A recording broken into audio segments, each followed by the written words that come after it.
Буква Петър. Писмото на Архимед. Дайте ми опорна точка и ще повдигна земята.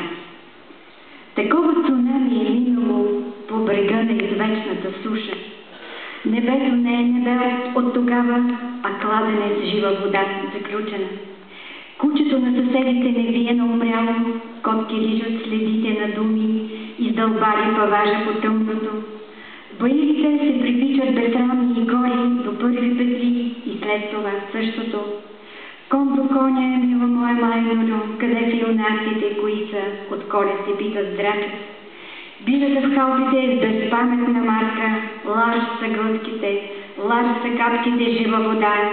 Очите са весели повивателни, чадърът е смешен доставчик на хът да прескочиш тръпа с отхапката слънце езика опарила.